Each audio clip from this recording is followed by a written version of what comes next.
Hey, welcome back to Conversations in the Round. It's been a little while, and we're going to do one today. Merry Christmas, by the way. It's the 27th. Yep. And Happy New Year. I've decided to hand the baton of facilitation this week off to our executive pastor, Chris Kelley. We still have Justin Bradshaw and Adam Heath. I'm Mike Smith, your host. Welcome to the program. And I'm going to hand it off to Chris, and we're going to talk about the year gone by. Yeah. 2020. 2020. Because that's the big point of conversation right now. I sat down to write my Christmas letter this year, and I was like, oh my. Is everybody's Christmas letter going to be the exact sort of same sentiment of, it was. We know what health things come up in everybody's Christmas letter this year. So everybody, I wonder is how it's going to go. Like, are people's letters going to take on more of the negative bent?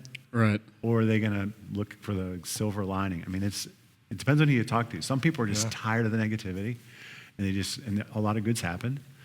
And then some people just want to, that was horrible. Let's get to 2021 where everything's going to get better. Right. Yeah, we're going to talk about some great stuff that happened in 2020. Really? I think so. I think so. Was that the baton? Did I just get it? You got it. All right. Keeping in line with the series Rechurcher, the way I like to think of it is more like a mindset of Rechurch and exploring that and re-exploring that, not only through 2020 but going into 2021. I kind of called this one reflection, starting with the RE theme, and then we'll continue that theme going forward. But what I thought would be great is, because the three of you are in a space where it's easy to say that you're teachers, right? But being in that space, having that voice, it's more than just teaching. It's leadership, it's influence, it's guidance, it's direction, all of which comes in and through your teaching. So to use the word unprecedented, I mean, that word is getting a little bit tired for some folks to say that 2020 has been an unprecedented year. For sure. But it's very true. In our context, in our cultural context, and in our lifetime, truly 2020 has been unprecedented for us. Maybe that's not so true if you were to take this out to another context, like mask wearing, for example. Mm-hmm. That's not new to many Asian folks, because they've had some stuff they would say that 2020 kind of looks like 2019 and 18 and 17 and so on for different reasons. But for us, truly unprecedented. So I thought it would be great, not only for my own edification, but the edification of our community, our church, and the city at large in which we are conversing with, to look back on 2020. And I've just got a few questions that are right in front of you that we can play off of. But let's do it. Adam looks nervous. Yeah, I'm nervous. Let's do this. It's so maybe for the benefit of everybody, it's okay. Thank you. We may or may not get through all the questions. It's okay if we have rabbit trails, because there is so much about this year that is a question mark that we're going to carry into 2021. There's so much about this year that is unresolved. So I don't know that there is a wrong answer to anything, because I look at this as a season of discovery. It's a season of blessing and joy, but it's been a season of deep challenges and tragedy for a lot of people. It's truly a mixed bag and truly unprecedented. So I was going to start with Adam, but I was very graciously encouraged not Thank you. to start with Adam. So I'm gonna pass it to Justin with the first question. I'm feeling more nervous now. All right. Yeah. Again, no wrong answers. Right? Yeah. We're comfortable with that? Oh, there's wrong answers. Bring it. Okay, there are wrong answers. There are wrong answers. But there's grace and there's forgiveness, so we're good. So, Justin. That's one of the biggest problems with conversations in the round is there are wrong answers. trying to stay away from wrong answers. Yeah, and that's a burden the teaching team has to carry. There you go. I'm just a technical operator, so we're allowed to make mistakes. So, Justin, what are some of the biggest and broadest issues? Again, this is from your perspective, whether it's personal or you want to put on your leadership cap, teacher cap. Broadest issues that emerged or were exposed about the church, not just Vista, but the church at large, the church as a concept, about our society or about our culture? What do you think? Well, way to start with a small question. Well, softball. The Yes, softball yeah. question. Yeah. Yeah, that's the thing about this year, that if there was going to be anything that was exposed, it was exposed. If there was any kind of deficiency, I mean, you see this in our own lives, but it extrapolates out to the church and society and culture, that if there was any sort of deficiency, it got exposed. Yeah. We've been talking about it as like the revealing Yeah. this year. Yeah. So I think for the church at large, I think what was revealed was maybe that how we were doing things, the things that we were banking on, when those go away, we have to either double down on those things and hope they still work, or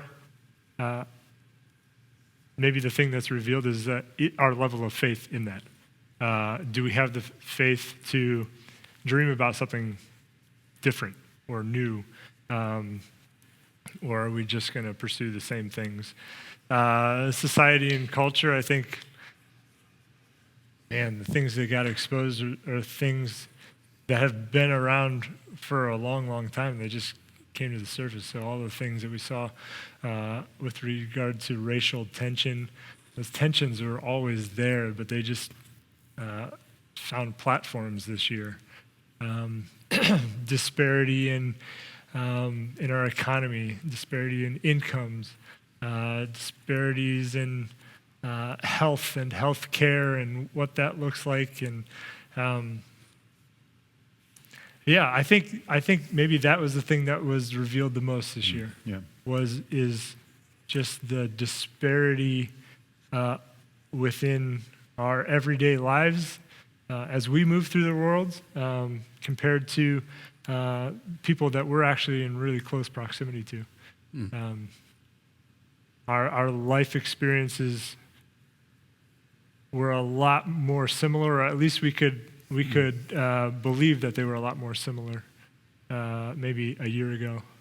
And this year has taught us that on the one hand, we are all the same and we suffer from some of the same things, but our opportunities to deal with them are very different. Our ways in which we are able to cope with them are very different. Our insulation from hard things is a lot more drastically different than we probably realized.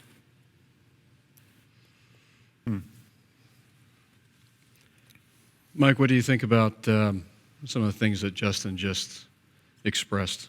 I wasn't paying attention. I was thinking about my Were any of those wrong answers? Adam, are you ready yet? No? Some more time? Well, Okay. I think he's joking. I'm joking. Give him a second chance. Yeah. Well, the revealing part, I think, is true. And the questions that continue to bounce around in my head is what actually was revealed? There's some things that seem maybe obvious, but I don't know if we've gotten to the root of it. Yeah. Like, I was thinking, I was pulling out of the post office just today, and there was an old person pulling in really slow, like just really worried about the corner and coming too far for me. Uh-huh. And it's like, it was normal, like, just taking the time. And as soon as they get out of the way, the car behind him was like, this person honks on their way behind. I'm like, really? Wow. What is that? Anonymous condemnation of somebody else. It's like, what you don't get anything out of it. What is going on there? And I feel like I was in a hurry, yeah,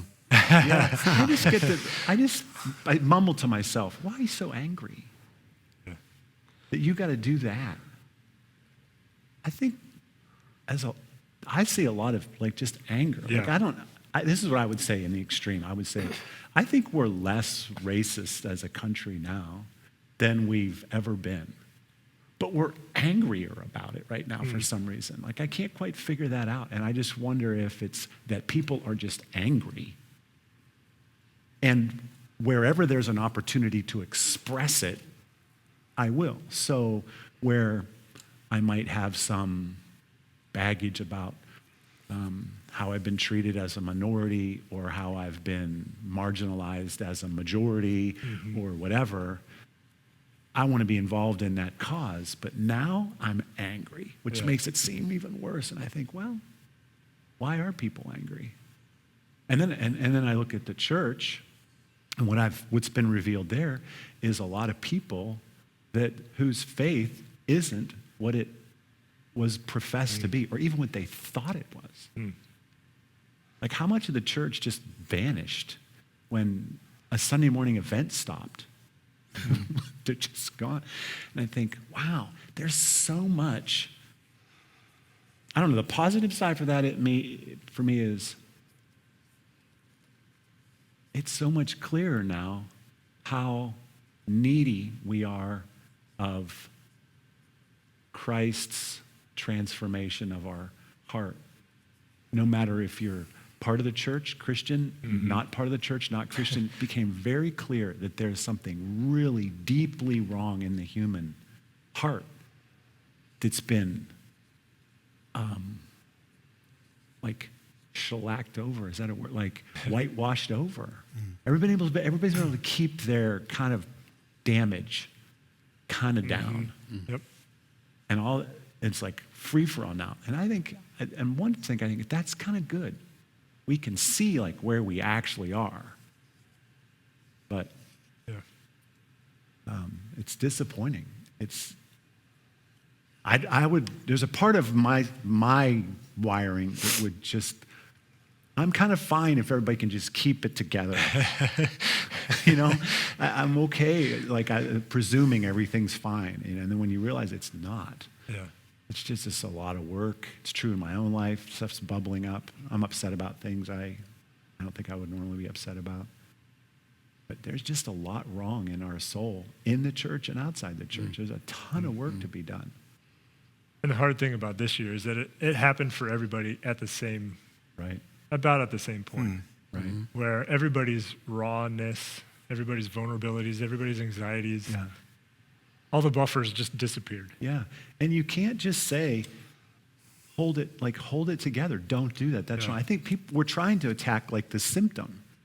Like, let's not be so angry when it comes to the causes that we're engaged in. And I want to say, but we are angry. We are hurt. Yeah. We are empty. We are. And so let's not just try to find some way. Can we find a way to somehow highlight for humanity, this is exactly what Christianity is about. This is exposing this need for something that this world can't provide. We've been getting along okay. We've been getting around okay. It's like, oh, we're not that great. Right. And we can't avoid And the work of the Christian, the work of Jesus is so much clearer now. But we just keep blaming everybody. It's like, well, no, I'm legitimately angry because of what happened with the election. I'm legitimately angry because of the, shootings and whatever. It's like, no, you're not legitimately angry. Well, you are. But no, it's coming from somewhere else other than just this thing out here. This is just exposing it. And if we fix those things, maybe this is a better way to say it. If we could fix race issues, if we could fix poverty issues, if we could fix that, then we wouldn't be hurt and angry and empty. It's like, no, that's not true. That's not true. We are that. There's something else that has to happen deep within us. Fixing the world isn't going to solve it. Adam, do you largely carry the same lens as what you're hearing from Justin and Mike, or is there something you'd add to that, something that you would maybe potentially disagree with from your perspective? No, I wouldn't say I disagree with anything they said. In fact, I would say I resonate with a lot of what they were talking about. I think that what we're finding is that the Christian explanation for what's going on in the human heart is not just a quaint Bible story. It's not just Sunday school. This is philosophically robust, accurate, incisive anthropology. This is what's really happening internally for us.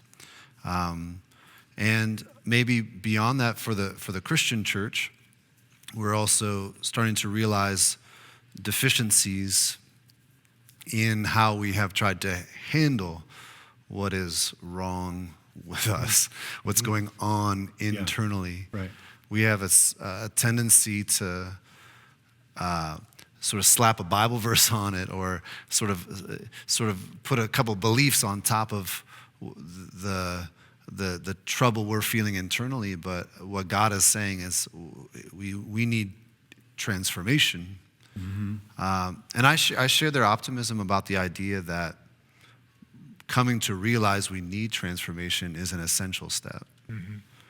And maybe a step that is hard for American Christians to swallow more than maybe any other part of the world. We have sort of ingrained this sense of exceptionalism, and it's more it's like twofold. It's like our American pride, and then layer on top of that the exceptionalism of I'm an American Christian. It's hard for us to admit that there's something deeply wrong, even with us. We need to be transformed. But I do have hope, because I think that's exactly what Jonah found out, that he needed transformation.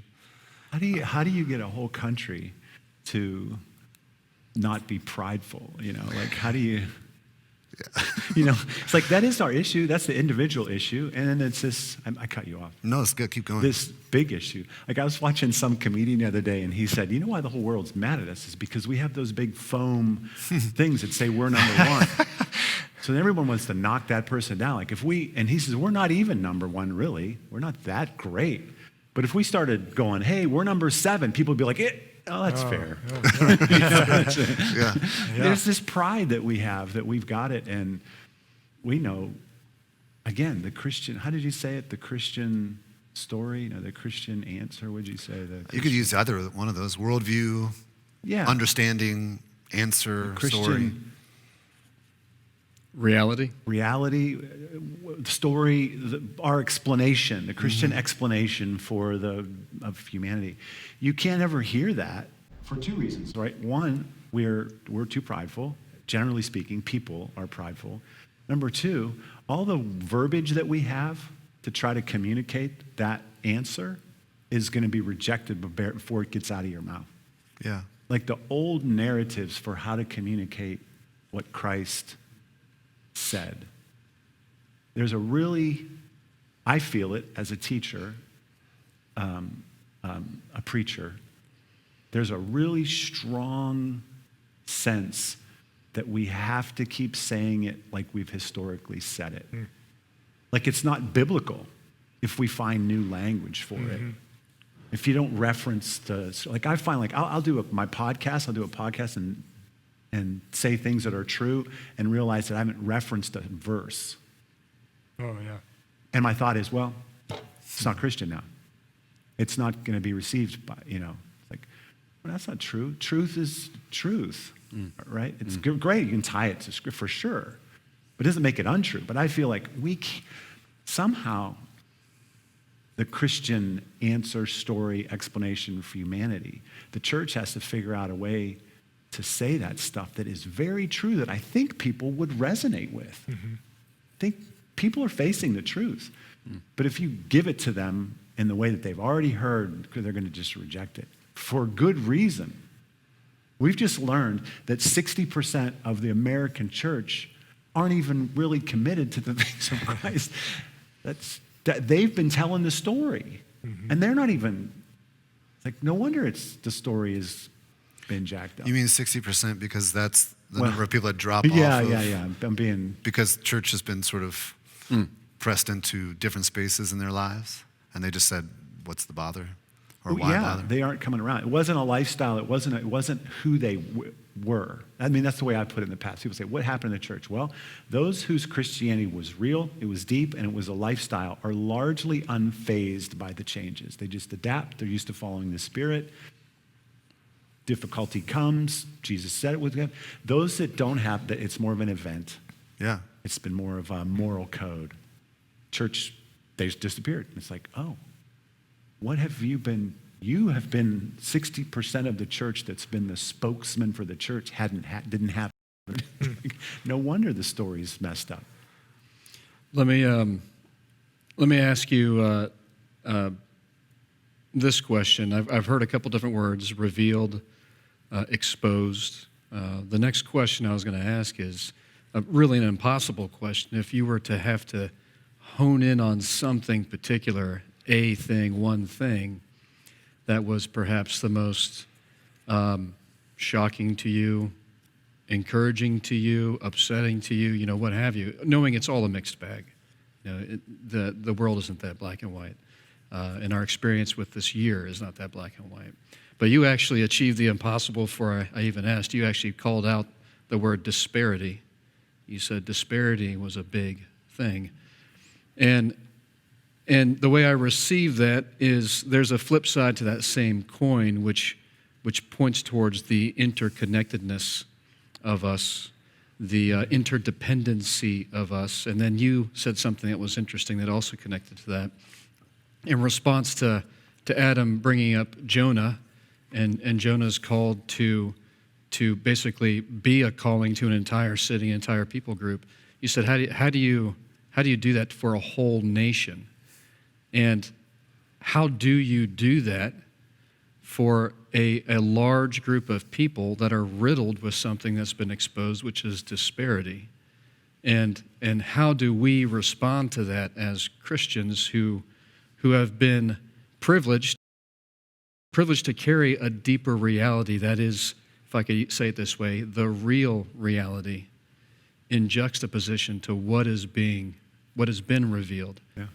Which is, strangely to say, to use words like exposure and revealing means we knew it was there, but something about this year put an exclamation point on it. So how do you respond to those? I don't know if we knew it was there.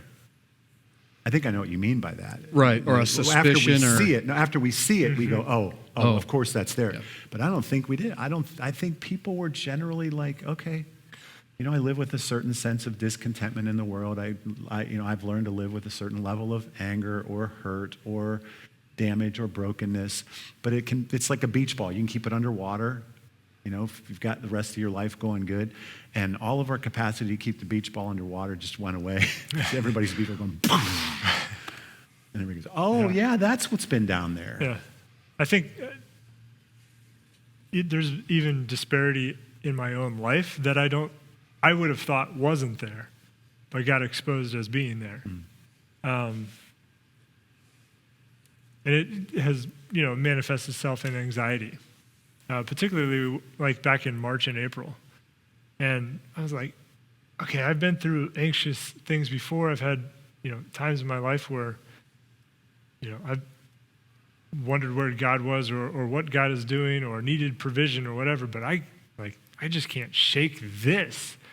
And so there's some level of disparity of like, I don't know where my trust, it was shaking more things than I thought it should shake. Yeah, right. And it wasn't that I felt like, I know that some folks have like even questioned their salvation in the midst of this. People that you look at and be like, no, they're like godly people, solid. And I think for all of us,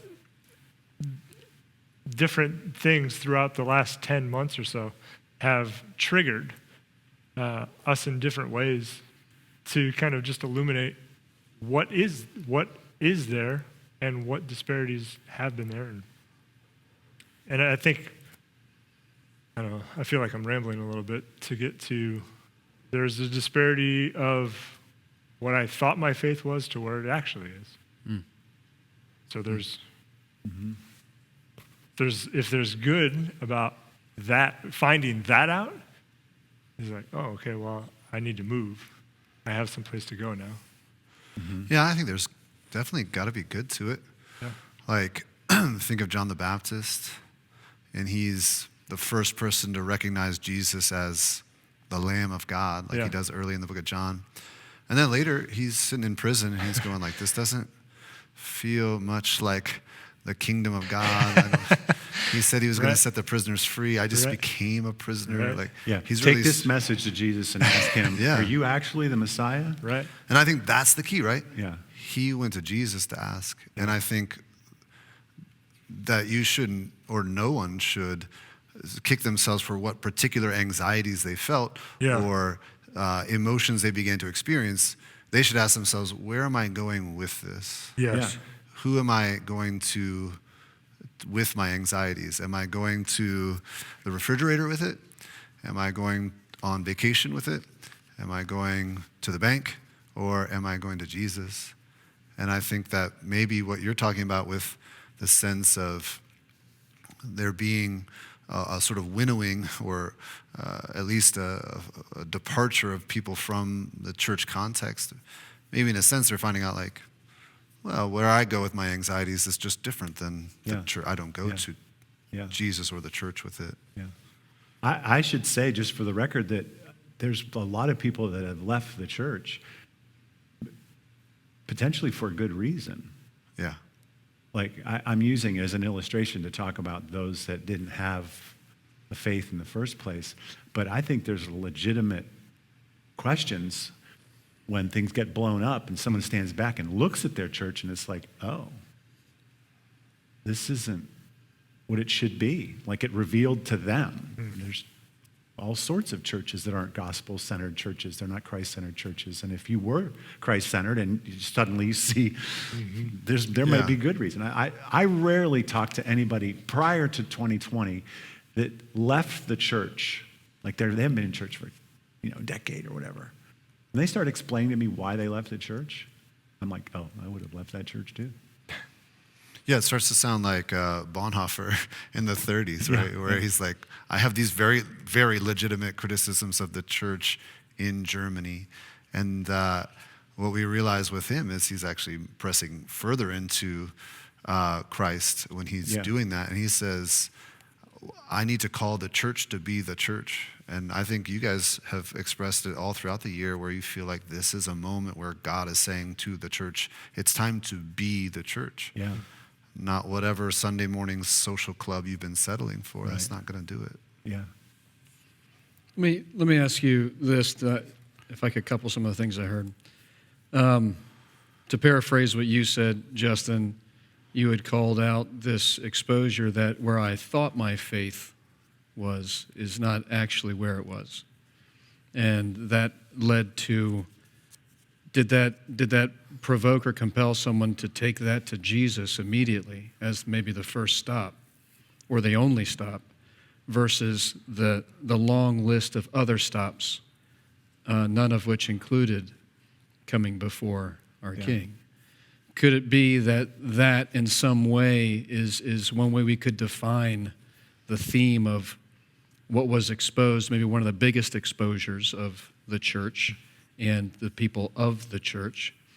But 2020 being just 1 year, it forces us to go deeper in reflection into the past. And so the question is, how did we get there? That the events of 2020 would expose this thing that obviously started before 2020, but really started to get exposed in 2020. What are some of your thoughts about how did we get here? Where Jesus wasn't our natural first stop in reaction to crisis or chaos or... Do you mean personally or do you mean culturally? Yes. Okay. Well, culturally, we're going to have to get a PhD around here because like, that's a big question. Yeah. That's a very big question. And there are people working on it, like Christian Smith from Notre Dame. He's a sociologist. He says, along the way, the Christian church began to portray God, maybe even more particularly portray Jesus as sort of like a cosmic butler in the sky. And so what we have preached is moralistic therapeutic deism. Is this constrained to our cultural context, or is he talking much more broadly, like global church? Well, I think because Christianity had a significant cultural sway in the United States, especially in the mid-20th century, maybe it's particular to the United States or to the West a little bit because for sure. There's an individual sacrifice of even saying, I'm going to depart my Buddhist context and become a Christian if you're talking about the East, or I'm going to depart my Muslim context and become a Christian if we're talking about Northern Africa, where that didn't actually, none of those sacrifices were required of becoming a Christian in our context for a very long time. But anyway, he just talks about this idea like we have we have couched Christianity and Christ as in like a sort of a moral standard, a moralism. I just want to make sure I'm a good person. It's therapeutic, like it's personally just the thing that I use to like make me feel better. I sleep a little better. But it's functionally deistic. He's still only a concept that's out there. And I actually usually hold it at arm's length until I'm in need, and that's why it's therapeutic. But as to why that began to happen, you probably have to go back much further than the 50s. It's probably more of a book than an answer during a conversation. I don't know. Yeah. And for some particular issues, you would go back all the way to the founding of our country and even ideas about colonization. And so I think this is oversimplified, but this has been happening forever. This? This being the realization of how we got here. Oh. And then it happens. What I mean by that is, like, we get to use Israel as an example a lot because, they're written about in the Bible. But even after God delivers them from another people or invading army or whatever, there's often this, and then they went back and worshiped this other thing. Yeah. You're like, well, why would you do that? It's because that other thing, that other culture, that other part of sin is deeper than this moment. And so while this moment is miraculous and good for them to reorient themselves back to God, they still have to, we can include ourselves in this, still have to fight against the things that are more deeply ingrained in our sinful nature than this one moment where we get to realize, oh, shoot, I have a sinful nature. Yeah, that's why it's also obvious that Sunday morning's not going to cut it. Right.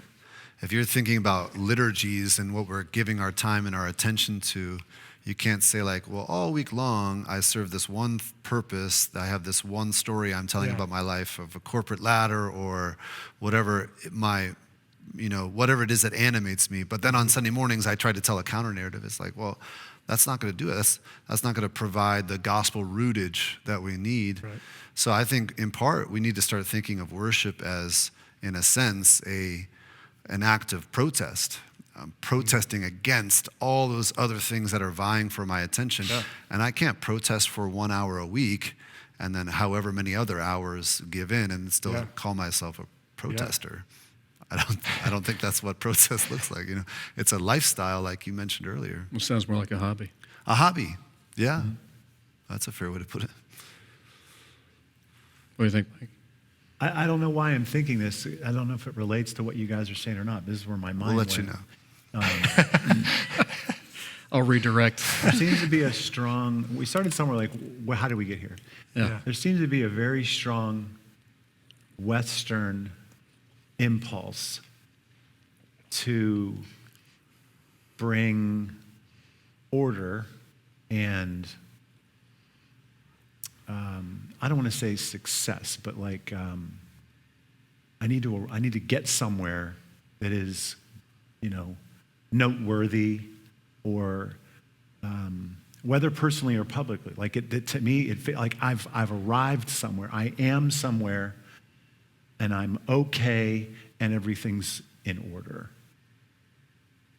In a year like 2020, someone asked me, "Has anybody experienced anything like this before?" And I was like, "Oh yes, absolutely. People have experienced worse than this personally." But it has the same effect. We just haven't experienced it globally, where everybody's life went upside down. But you lose a loved one, you lose a child, you lose a spouse, you lose an arm, you lose your health. Your life goes upside down. It rocks you to the core, and you got to try to figure out, how do I rebuild? But there's a really strong impulse in the Western psyche that is building something that we can be proud of or accomplish. And then an earthquake, there's another one, like a natural disaster comes in and wipes them out. What do you do when it comes out? I always think, like, when it happens in the Gulf Coast, like in New Orleans, I think, when are these people just going to move? When you live at sea level on Hurricane Alley, you're going to get wiped out every time. Why do you keep rebuilding? Because we need to rebuild that. This is my thing. It got wiped out. I'm going to rebuild it. I'm going to rebuild it. So something like 2020 happens, and we're all trying to rebuild instead of thinking, okay, what if it's okay? This is when I think about the Israelites, and I think that's part of what brought it to me. It's like God rescues them from order, predictability. They were enslaved, but they knew what that was like. Right. They knew what their day was like. They knew where their food was going to come from. They knew where they lived, and God rescues them into chaos, into this disordered, just trust me, listen to my voice. It's like, no one wants to go there. It's not built into us. You know, as soon as everything starts rattling, you start putting stuff together. That's what I've seen in myself through this. I'm like trying to organize stuff to make my life better right now. Yeah. Like I need a new office. You know, I need to clean off my desk. I need to, work this out. It's like, well, what's wrong with this space of wilderness, trusting God, unpredictable spaces, right? So we start, this is one of the things that's popped out to me, like in our society, is we're connecting our Christianity to our cause. What's that cool word there? Conflation? Conflation. We're conflating our Christianity with our cause because we think this cause, this political party, this issue, this resolve over here, I want to get that better. I want to fix that. And I'm going to use my Christianity, my truth, my leverage, the fact that God wants that, right? God wants us not to be racist. God wants us to, to have a political platform that's moral, whatever, Right. It's like, so I'm going to stick my Christianity into this space and this, I'm going to get this fixed. And then if we could just get that, then we'll be, but it's like, I'm going to leverage my Christianity. It's like, to get the world better, to get things rebuilt. So we're all building new towers of Babel all the time instead of raising Ebenezer's Yes, to how far right. God has brought us. Right, Yeah. right. That'll Ebenezer, preach. the guy in the Christmas story. Him too. What was his name? Ebenezer Scrooge? Oh, it is Scrooge. Ebenezer. It is, yeah. Who's the guy with no head? Oh, that's different. That's Different. What's that's that like guy's name? Sleepy Hollow or Yeah. something, What's the his Headless name? Horseman. What's his Ichabod? name? Ichabod, yeah. I was thinking, we don't want to build Ichabod. Long holiday. Right. Let's build Right. Ebenezer's. Very helpful. Very Meaning, helpful. Ebenezer's meaning, That remembering how far God has brought us and resting in the fact that He's brought us this far. Yeah. It's not any of the culture that we've built, any of the apparatus that Yeah. we have trusted in. It's Him that's brought us this far. yeah, maybe another way I think I've been saying we're angry, we're hurt, this is what's revealed. But maybe the better answer is we are not at rest. People are not at rest. And when we discover, when that's exposed, we just start trying to organize and control so that I can rest. Like I think I'm going to do better once I get the perfect office laid out. Yeah. Let's talk more about this, the nature and shape of a Christianity, I'll put that in air quotes, that was revealed or exposed versus the Christianity that you're pointing towards. You've also pointed towards it. I would describe it as a matter of identity versus a matter of practice or model or function that seems to be part of what's being revealed because it plays out in our behaviors, right? There was something, let's make this very personal, there was something revealed to you, Justin, where I thought I had an identity that didn't look like as I thought it was. It's actually this. You responded with busy work, essentially, or some form of distraction. Yeah, something productive. And you obviously are very well read, and you pointed to a bunch of resources that I probably will never read, so I'll just take your word for it. But you talked about a deeper reality, a worldview, which, how do you engage that other than through identity, right? So So 2020 has revealed something about our posture, has revealed something about the core aspects of who we are in relation to our God, Yeah. if we actually had any relationship. It just doesn't To have our any God. depth. That's what we're realizing. There just wasn't much depth there. There's a great deal of breadth to our Christianity. Like, we know a lot of things. We have a lot of different types of Christian involvements, a lot of Christian good things, justice movements, a lot of, our Christianity. We can leverage it into politics. We can leverage it into race. We can leverage it into poverty. We can leverage it here. And we've got this Christianity that's like that. But there's not a center to it that makes me okay. Is that a true statement about you, or are you talking broadly? I think it's a natural tendency in everybody. Like, I would say I'm more broad than deep. I might be deeper than some people, but I might be less broad than other people. But everybody's going to have this. We all sort of tilt toward performance. Yeah. Mm-hmm. It's like, no matter what your identity is, it's identified by what you do. Yeah. So you're a Christian, show me. I think there's something to that. But if it gets to the point where you're just showing, but it's not actually coming from an identity, then you have missed the whole lot, the whole thing. And the thing that's been so challenging about this year, we've had this conversation round and round as a staff and in different circles, is that the thing that this year did was it took all the measurables off the table, for the most part. Yeah. It's like, how do we measure if we're doing Christianity well right now? Do we still identify as a Christian? Well, that's a good place to start. Yeah. But some of these other check boxes have just gone off the table. And so it leaves us with, is my faith where I thought it was? Is it as deep as I thought it was? Or do I just know a lot of things? Have I actually been putting things into practice? This question of, like, how do we measure success right now? Yeah. We've talked about that on different phone calls as a staff. And I think one of the things is, like, what have you been doing consistently? In the absence of the measurables, what have you been doing? In the absence of the measurables and the affording of gobs more time. Yeah, in some regards, yes. Yeah. Because you have a young family. Yeah, You're right, like, yeah. No, I don't have any depends who you time. I don't ask. know what you're talking about. And I'm like an empty nester going, what are you doing with your extra time? I don't know. I'd like to borrow some of yours, please. Yeah, right. Sorry. Reorganize That makes my you office angry. again. Yeah, and now I'm back to being angry. But what have you done consistently? And just because that will tell you how you're growing, how you're moving. And some of it this year maybe doesn't feel like I'm growing because a lot has happened to us. So we've just been having to, like, figure out, like, am I okay today? Let alone think about purposely growing.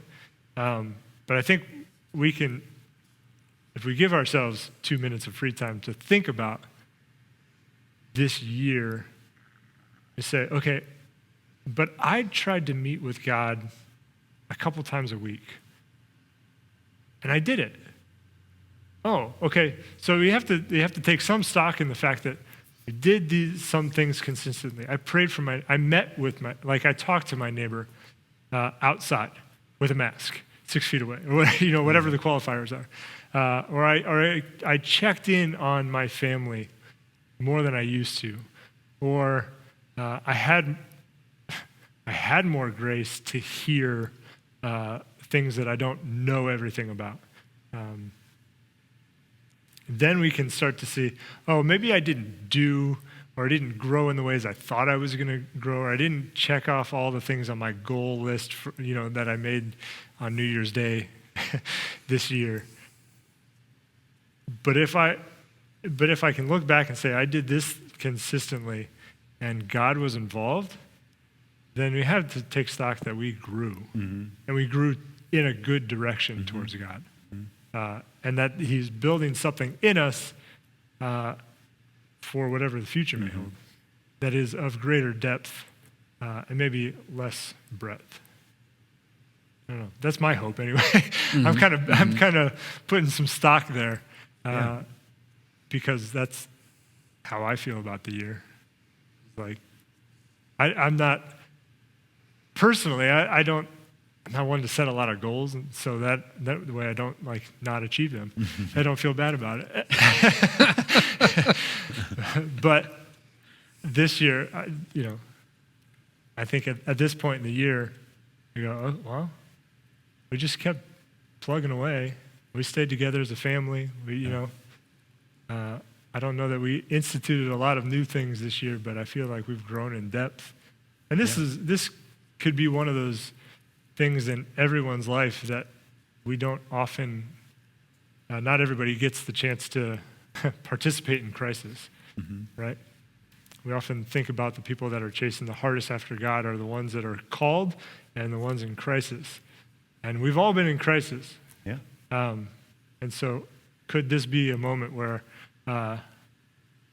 because the things, our disparity of faith or whatever has been revealed, that we take, it's sort of a catalyst moment for us to be purposeful in the coming days to make up that ground. Be like, no, God, I actually want this kind of faith like I thought I had. Yeah. I'm going to try to practice this more or whatever. If you have the humility to accept that this crisis, this challenge, this upheaval could be transformative in my life because I need it. Yeah. I think the other reaction to that is the one I've been stating is instead of going inward and going, I am behind the power curve. I've gotten behind. I'm not identifying as closely with Christ as I should. I'm not finding my identity there. I've been finding it other places. I'm going to allow this to transform me. Yeah. Or, you don't even think that, I'm going to try to fix all this stuff out here. Mm-hmm. Yeah. It will never work. Yeah. Not for the human problem. And the scary thing for the church is to have to look in that mirror as well and say, as church at large, and maybe every church individually has to go, maybe we haven't been pursuing Christ like we should have been or could have been. Mm-hmm. Or maybe we have, maybe this goes, sorry if I'm taking this back, and we've already moved on, but maybe this answers some of the question of how did we get here? Piggybacking off of what you said about the Western mentality to build and to have success. Well, the church has been the same. And so like we look at other churches' models and go, oh, well, that's working. And we want more people to know Jesus, so we should do that. And maybe along the way, we come to it, we get lost in the model or lost in a way of doing church instead of pursuing the Spirit of God and listening to which way he wants our church to go or the church at large to go. And, I don't think you could call anything Christian. You can't rightly use the word Christian if you haven't engaged the Spirit of God. Yeah. I think it's bottom line. It's like, I get like your theology is this, you're a pacifist, you believe in whatever else. Until you have said, I'm going to wait on the Spirit of God for this, then your thinking isn't Christian yet. Yeah. Mm-hmm. Mm-hmm. So I'm not hearing that performance per se is wrong. It's not wrong or right. There is work to do. I think that's fair to say. But maybe we wouldn't define it as we once defined it. And keeping it at a personal level, I heard some things, Justin, from you that you revealed that were revealed to you internally, and you're still kind of formulating what you have to do about it. Mike, you talked about you want to bring things in order, but there was some type of unraveling, a revealing that happened in the midst of this season. So there's something that you need to do about that. And you've talked about if we're not bringing this before the Lord and receiving the voice of His Spirit, allowing the Holy Spirit to not just minister to us, but inform us and equip us and disciple us, then it's not Christian thought. So give me more words around the shape of the work that we have to do in relation to these things when our previous definitions have been unraveled. What do you feel like personally, Adam, you need to do in response to what God has revealed to you in this year? Well, I think one of the things that I learned about myself, in particular last spring, kind of like what Justin was mentioning, but I do think maybe it's also helpful and applicable to the wider context that I'm in, the church and the people I'm with. I learned that I needed to remember or find someone to teach me how to lament. And I say this for a couple of reasons. One is, I actually do think this is a really essential first step to Christian transformation, is a step of saying, things aren't as they should be. Like what's the Greek word that is used to describe Jesus when he's raising Lazarus from the dead? Splancha. I'm probably saying it wrong. I've only ever read it. I think it's splancha. It's like it's from his gut. He's saying this isn't how it should be, and he's angry about it. So in Christian lament, there's I'm recognizing that things aren't as they should be, and I'm bringing it to God. And I think like what I realized was, before I would say, things are not as they should be. I can fix them. Or whatever other fill in the blank kind of phrase. But I think that's a really essential first step to personal transformation and maybe even cultural transformation. If you look at Exodus chapter 2, it all starts with the children of Israel crying out.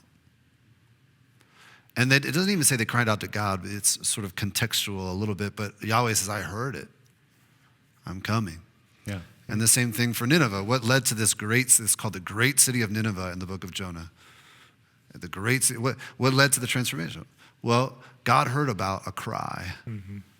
They cried out. And the same, I think, can be said for what's going on in the very broken context of Sodom and Gomorrah. God is heading down there to hear about what's going on because he's heard a cry.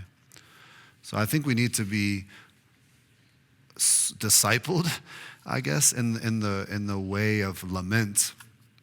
And I think that maybe particularly our context, our culture forgot how to do it. And I think that is something we return to the scriptures for because we have so many really beautiful examples of it.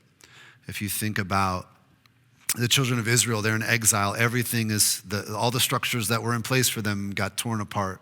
The temple was where they had put their identity, actually, and that whole thing is left behind and pulled apart, and they're now in a foreign land, and they don't know what to do. What do? They lament. If you look at Psalm 137, there's actually a song that they sing about how they have no songs to sing. Isn't that amazing? They're really honest. I have nothing to say, and they're saying it. I have nothing to sing, and they're singing it. And this is a part of the process whereby God says, yes, but there is this real hope here too.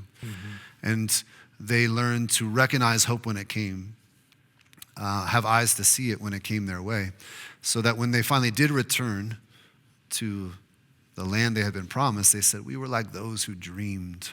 Our mouths were full of shouts of joy because they had eyes to see what had happened. Somebody else might say, like, the right politician came into power and things fell our way, the right dominoes, and we were pretty sly behind the scenes in our lobbying, and guess what? We're back where we belong. And I said, no. We were lamenting to God, and he gave us eyes to see what hope really looks like. And so for me personally, and maybe for our context, I need to be discipled in lament so that I can recognize Christian hope and be rooted on that spot of Christian hope more and more deeply. and not be so easily tossed about like the waves might try to do to me. I don't know if that answers. So lament, correct me if I'm wrong, lament in the shape of our hearts breaking and we cry out to God in recognition of this is not how it should be. Yeah, I think that's exactly where it starts. But it is what is. But a recognition of this is the reality that we're in Yeah, right this now. is what it is. This is what the Western psyche does not resonate with. Like lament would be sort of the emotional equivalent of disorder. Like I'm talking about how when things start physically getting out of order, we're not comfortable with that. We're not comfortable with the chairs being out of alignment, with the, this, that, and the other. We're also not comfortable in the sadness. We just are not comfortable with what is. And Jesus keeps saying, that's actually where you find me. Right.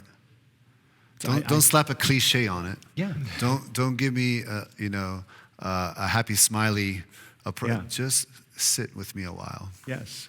It's almost like, I'm trying to think of a metaphor, almost like something, I guess it's like the rock, the solid rock, the pillar in the midst of the storm. And you sit here, and for some reason, this storm and flying around you, it's fine. It's okay with him. It's like when Jesus says, you can come, follow me. He says, we don't know where you're going. How are we supposed to follow you? And he goes, no, I'm it. I am the way. You know the way. I am the way. This whole idea that our lives can be out of order. See, I'm not even saying it right.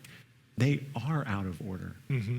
Our They were lives, beforehand. They were beforehand. We were already angry. They are now. It's not what we want it to be. Things aren't where they should be. We just keep trying to make it seem like it is. Just hold it. Everything's fine. Mm-hmm. Fix all these social issues. We could just fix all that stuff and get it in order, just like my house. My car is pristine. My house is together. This is together. It's like, yeah, but that's not true. It's not real. It's not life. Yeah, we have to see those things for what they are. Those are alternative gospels, which Paul says in Galatians are no real gospel at all. Those are lower G gospels, and we've settled for them all the time, papering over the real problems. It doesn't fix you. You think you're better. You think you're well, but you're not. The only alternative is to accept that the world is. I struggle with getting cynical.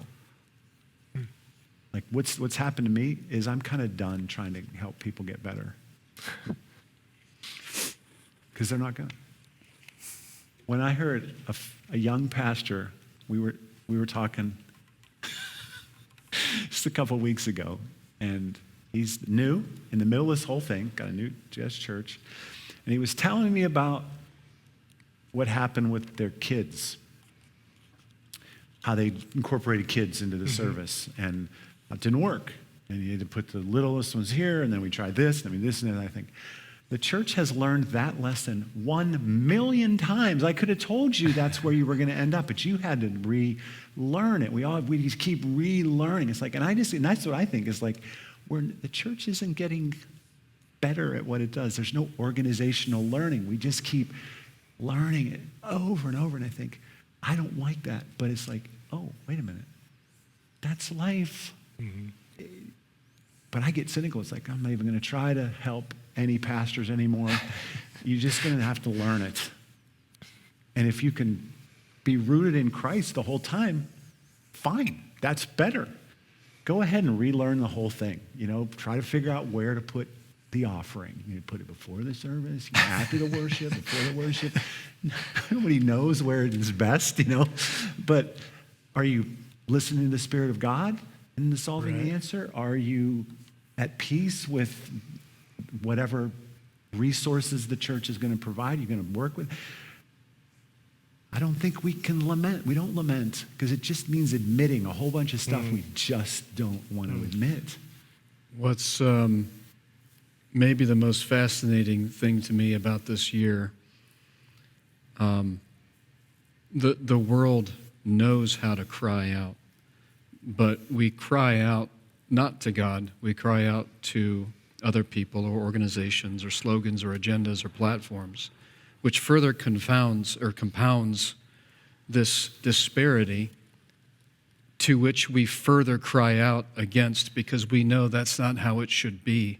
And yet so many of us, it was revealed, we don't know how it should be, and we don't know to whom we should go to receive the truth of how it should be. And y'all have taught on shalom. You have taught about what it means to bring the kingdom to bear. Yeah. And we know that whatever that will really truly be, that is how it should be. But I hear the cynicism. It's not going to get there in this lifetime. Right. Though. It's not going to get there. The That's- only shalom we have is presence, right? So I've instructed multiple people this way. They're particularly they're moving in. They're going to go into a broken situation. It could be a life group leader. It could be a pastor. It could be a believer that's going to a reunion or to the hospital or whatever, and they're asking me for advice. What do I do? What do I say? And I'm like, just be there. Mm-hmm. You have the Spirit of God in you. That's what they need. Mm-hmm. You can't fix that situation. There's no prayer. There's no perfect anything. It's, are you going to be okay? If you're at peace in that situation, that's all that you can do. And I think about the church that way. It's like, I want to say, okay, I won't say, that would be a wrong answer. What I just about said was a wrong answer. I'm curious. Yeah. I would be speaking the extreme.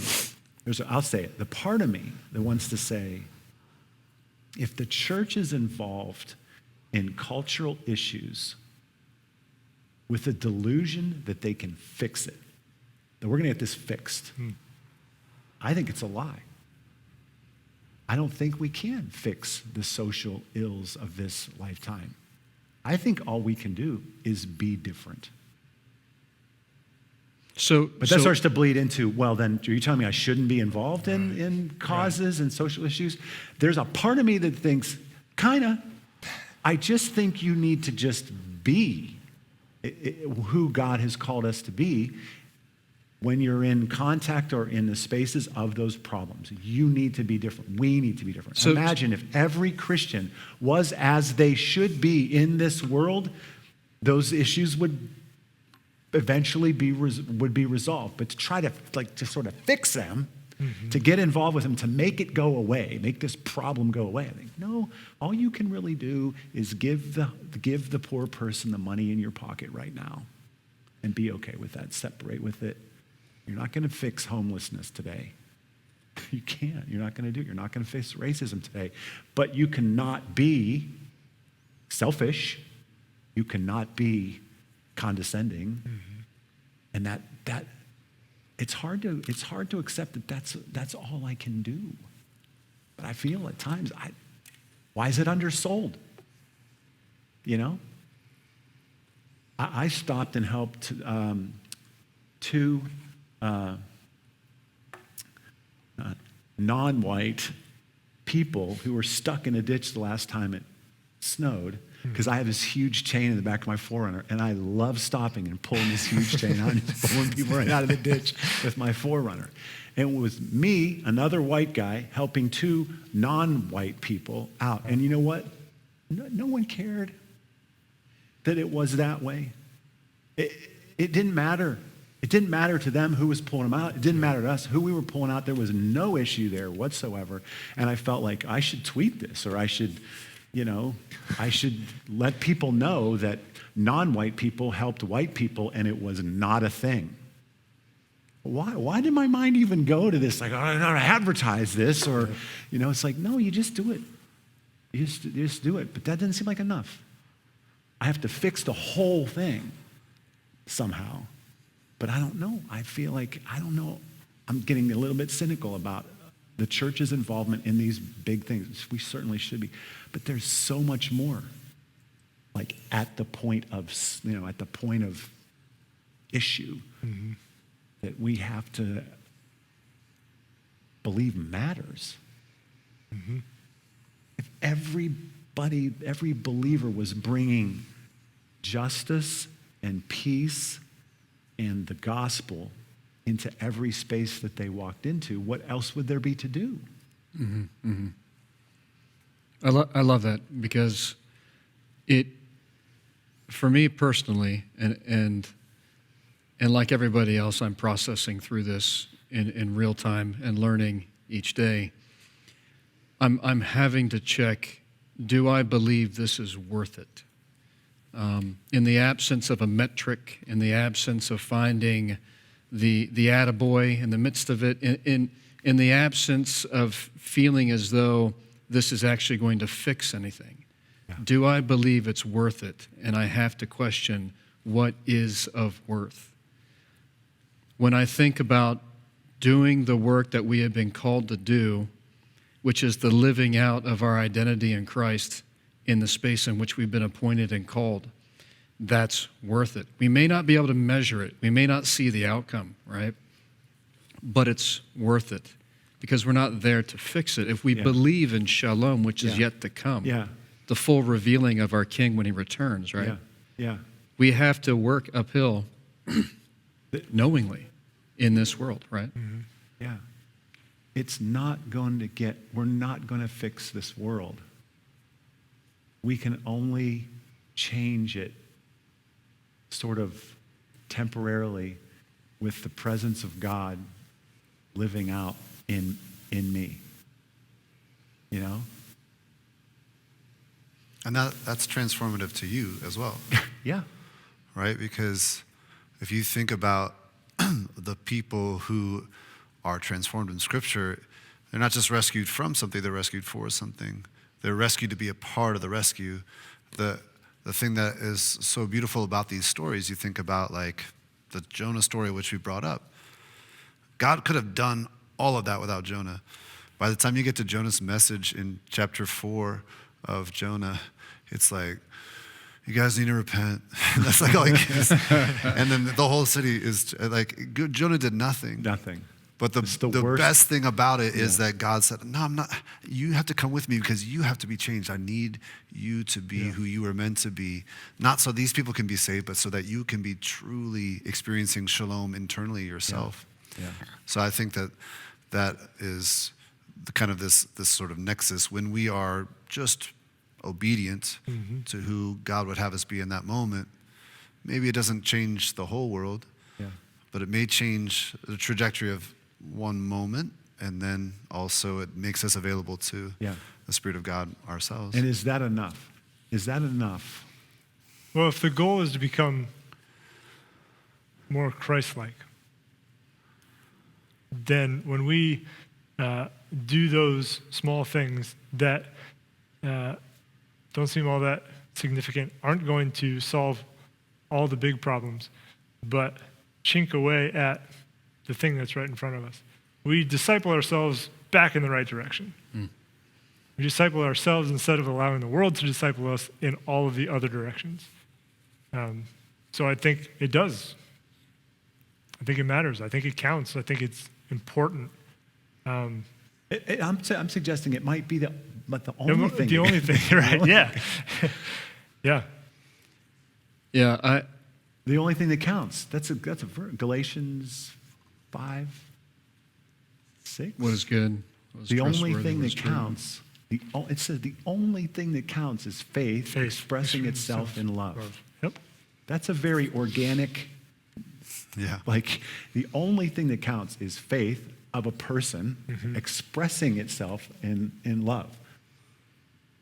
It's the most significant thing that I can do. It's the only thing that counts. That's a big statement. I've come to believe what you just said, is It's about time. Is Yes, this is what we've been hoping for. We invited you into this study.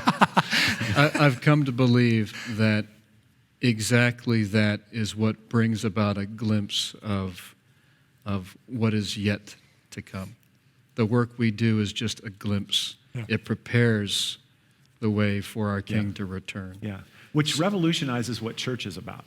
It does. Because the ripple effect is enormous. Yeah, there's been times when I've regretted that we have this building, which makes sense because of where we started. I was a part of building multi-million-dollar buildings.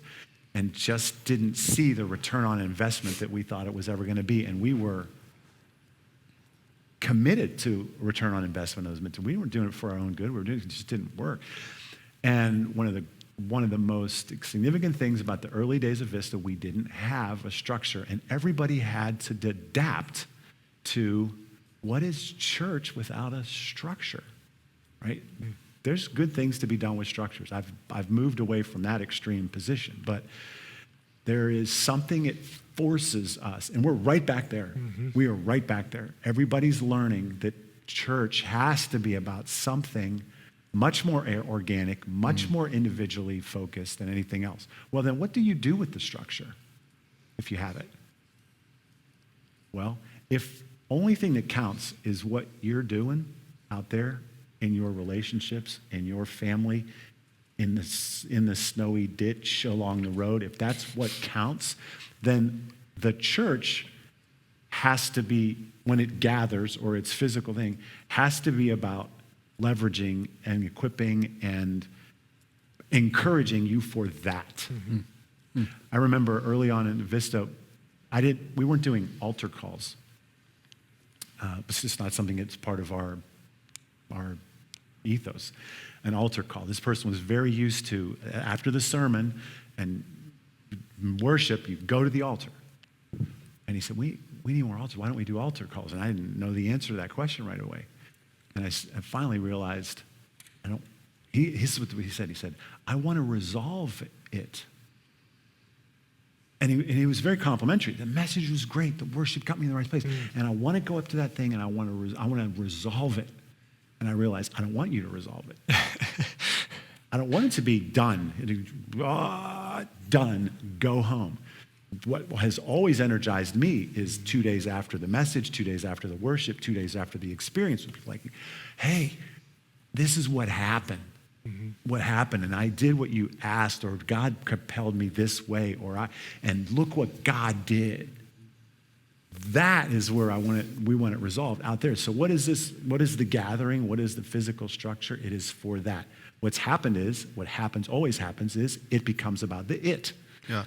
That is what church is. The coming together is the church. The experience, the more people, the louder this, the brighter that. And those are genuine experiences. But when it ends there, that experience needs to be charging me out the door to the ditch. So let me ask the three of you this, and Adam, I'll pass it to you first. I think we're winding down on time. But so in light of everything that you guys have expressed, some of which is just the tip of the iceberg, right? Was 2020 a good year for the church? Was 2020 a good year? But finish what were you going to say? Church. I might be able to blend them, but Good. You can do it. If anybody could, I know it you would can be do it. The church story with the locked door, bring that in too. Oh, if only we had time for that story.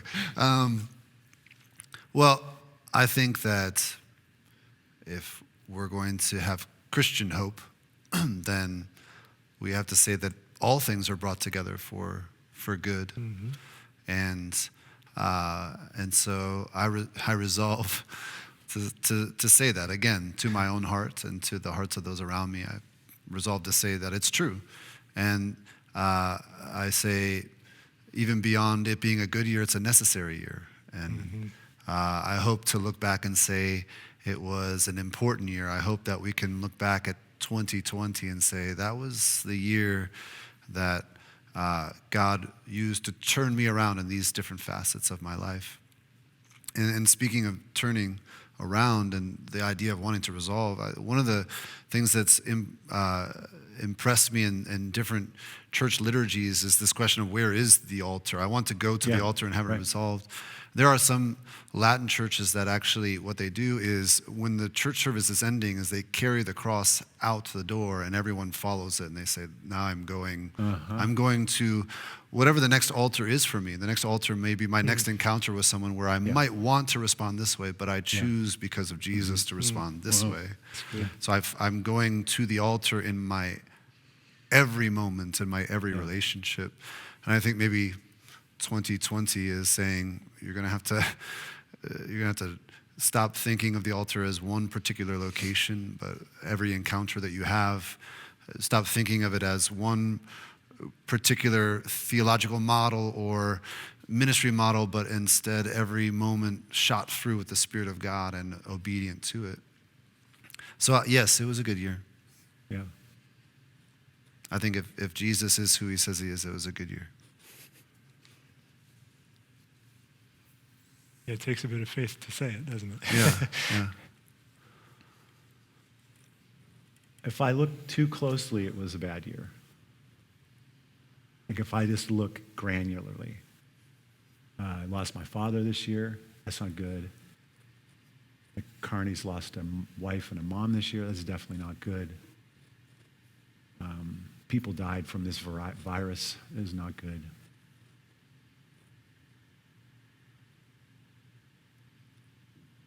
Of course it was good. Of course it was good. For the Lord is good.